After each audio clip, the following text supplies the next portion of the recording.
Good morning. I am David, Assistant Professor, Department of Mechanical Engineering, Rogani College of Engineering and Technology. In this video, I am going to explain some few topics from the fifth unit of Hydraulics and Pneumatics. Our fifth unit title is Troubleshooting and Applications. This is our second video from this unit. So in this video, we are going to study the failure and troubleshooting is carried out in hydraulic system. These are the most common failure and troubleshooting methods in hydraulic system. The first step is failure cause is pump inlet strainer. This can happen on a new system after only a few hours operation, as well as on a system which has been in service for a long time. It produces the symptoms described above: increased pump noise, loss of high pressure and or speed. If the strainer is not located next to the pump inlet, it will usually be found immersed below the oil level in the reservoir. Some operators are not aware of this strainer, or if they are, they do not give in attention until the system fails, at which time the pump may be ruined. If not regularly cleaned or replaced, or sooner or later the strainer will become sufficiently restricted to cause a breakdown of the entire system.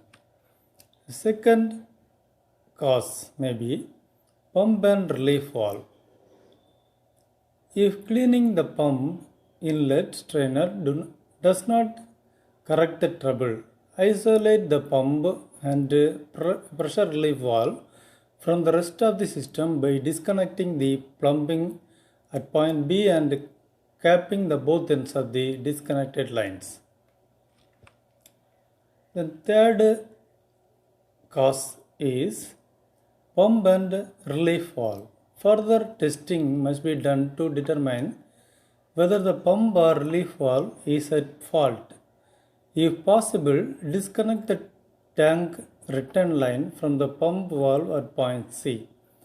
Attach a short length of hose to the relief valve outlet. Hold the open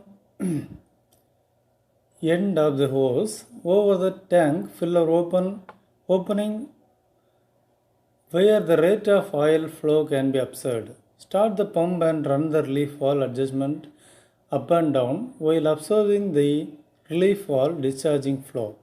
If the pump is bad, the full stream of oil may possibly be observed when the relief valve is backed off, and this stream will greatly diminish or stop the relief setting is released. Then fourth cause may be a pump. If a full stream of oil does not obtain in step 3, if the stream diminishes markedly as the relief setting is raised, the pump may be worn out. Assuming that the inlet strainer has been cleaned and the inlet plumbing has been examined for air leaks or collapsed hose, the oil is slipping externally from the outlet back to inlet. The pump may be worn out or the oil may be too thin. Excessively high temperature in the oil causes the oil to thin out and slip excessively in the pump. High slippage in the pump causes it to run much harder than the oil in the tank. In normal operation with a good pump, the pump case may be run 20 to 30 degree Fahrenheit more than the tank oil temperature. If greater than this, excessive pump slippage may be cause. Then fifth cause is pressure relief valve. So already it is indicated in step 3. The quickest remedy is to replace with one known to be good. The faulty valve may later be disassembled and cleaned. Pilot operated pressure relief valves have some internal orifices which may become blocked with dirt. Blow out all passages with arrows and run a small wire through orifices. Check also free movement of the spool. Pipe thread connection in the body may distort the body and cause the spool to bind.